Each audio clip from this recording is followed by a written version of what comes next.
play in Tampa this year. And Skip, earlier in the show, you said that they could even finish the season undefeated. So, Shannon, how many games will they lose this season? This is another situation, Skip, where I've gone back and forth. I go 13-4, 14-3. I'm going to say they go 14-3. Seeing some of the light. Yeah. I said all along that they were going to be 13-4, 14-3, and I really haven't deviated much from that. Looking at their schedule, I think the Rams, the Patriots, I mean, they got a tough three-game stretch. They got Rams, New England, Dolphins. You know, the Bears is going to be tough defensively. So I'm going to go looking at the schedule. I think once they get past that, Washington could be. Indy is a game because they got a defense they can get at you. Buckner and Darius Leonard, they got a nice defense. Buffalo, I'm going to say they're 14-3, Skip. Obviously win the division. And I'm going to say they'll be the #1 seed in the NFC. But I got them going 14-3 with 3 losses. And I'm going to say Rams, Patriots, Indy are the 3 losses. Okay, let me mark those down so I keep them for posterity. Rams, Patriots, Indy. Got it. All on the road. Okay. Buffalo might get them at home, but I don't know. You are starting to come around on the Buccaneers. He's starting to come around. And you could be right because you're almost certainly right. This team is going to be very good at the least. I think it's going to be all-time great. And I start with the fact that by some measurements, one I saw on ESPN the other day, the Buccaneers, 2021 Buccaneers, played the easiest schedule in the National Football League. So think about that. The defending champs played the easiest schedule by some measurements. It's because they finished second in their division last year because New Orleans pretty much ran away with it, and beat them both times, obviously beat the Buccaneers. Yet in 2021, I still say it's blackjack for Brady and company because what would he want to do the most? How would he want to, as he winds down his career, cap it off? He would want to cap it off with undefeated. He came within 1 game of undefeated, obviously, in 2007. They set records, and none of them mattered because they lost the Super Bowl 17-14 to one Eli Manning. I still can't believe it happened, but it did. And I don't think any loss in Brady's life, going back to Pee Wee football, hurt nearly as much as that one still sticks. Well, that's what he told me. He told me he'd be willing to give up 2 Super Bowls if he'd have that perfect season back. All right. So it's on a silver platter. He has got the greatest collection of weapons I think I've ever seen. I don't remember. Maybe you can show me one somewhere, but I'm talking about depth of weapons. All the way down to the kids he's got at wide receiver who can't even get on the field, like Tyler Johnson or that kid they drafted from North Texas this year, Darden. Brady's been raving about him. You have not one great tight end. You have potentially 2 great ones with O.J. Howard back, and Brady's already saying he is positioned to have a great season this year. He's put in the work, and Cameron Brate ain't exactly chopped liver because he might be Brady's most trustable target under fire. When he really needs a 6-yard completion for a first down, he seems to find Cameron Brate. Am I right? And I think Antonio Brown is going to have a bounce-back season because he wasn't healthy last year, and he finally had his first surgery of his life. He got his knee scoped and fixed. And they say he is running with the quickness and burst and deep speed that he had 5 years ago. Well, show me what's wrong with that collection. The only problem is going to be there's only one football, right? Help me out. Mike Evans, Chris Godwin. Where do you turn? Scotty Miller is sneaky deep threat as you'll find in the league. What's not to like? Help me out on defense.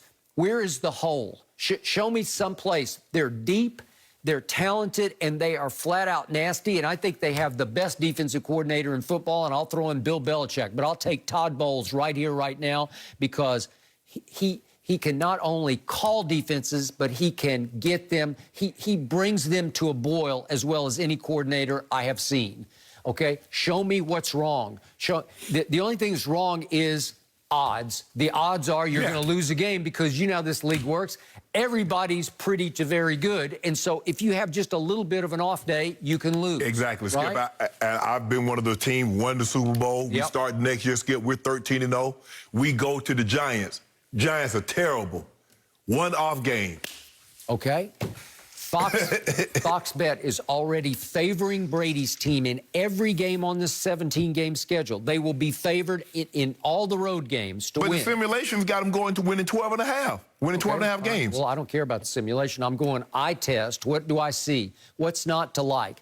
Injuries can obviously tear a team apart. I'm going to knock on wood for their injury factor. They are very deep. They're amazingly deep because everybody came back. You kept betting cases against he won't come back, Shaq's going to get paid. Right. They took hometown discounts. Levante David took a hometown discount because he wanted to run it back because they had so much fun last year. I think they love playing for Arians. I think they love playing for and with Tom Brady. I just think they're having the time of their lives. Right. And they know that they're positioned. They could do something no one's ever done. Now I'm going I'm just in one game at a time. I'm not even taking a season at a time. But could they win 3 in a row? Sure they could. They are that caliber of a football team to me. They are just on paper, they're the best team in the league. That's just me. I don't see a hole. I don't see a problem. So you pick them to go 17-0? I do. I got them going 17-0. And if they go 17-0, they're going to go 18, 19, 20-0.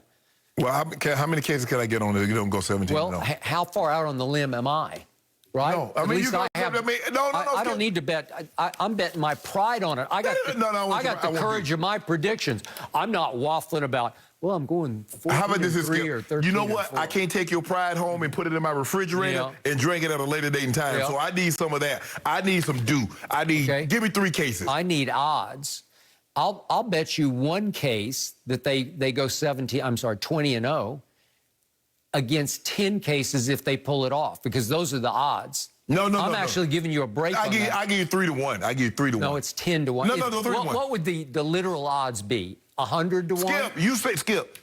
I should hold your feet to the fire. I should bet you one case versus 100. No, but here's the thing, Skip. This is what you said. You said you can't remember a team being as talented as this team. In weapons.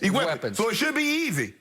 It should be easy. Well, you know. Without the weapons. Okay, what does history scream at you? It's not going to happen. History is Tom Brady is unaffected by history. That's what you told me. Okay, I'll bet one. I'm giving you a huge break. I'll bet you one case versus 10. Because you're afraid of Tom Brady, because you know he's one guy you shouldn't bet against. I need more than one case. One case. So just to reiterate what the potential booby traps, the landmines are on this schedule.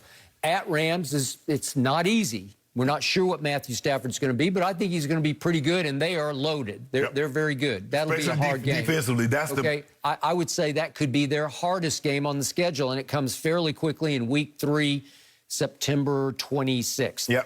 Then at New England, I just believe there's no way Brady's going to lose to Mac Jones or Bill Belichick. Ain't no way Coach Belichick going to let him come out of there. You think Coach Belichick going to let him go in there and come out of there with a win? Could we get some pre-cases on that one, please? Give me some odds, like you going to do me. Odds? Yeah. You're at home. You got Bill Belichick at home. Take it. You want me to give you odds? You have no courage. Give me odds.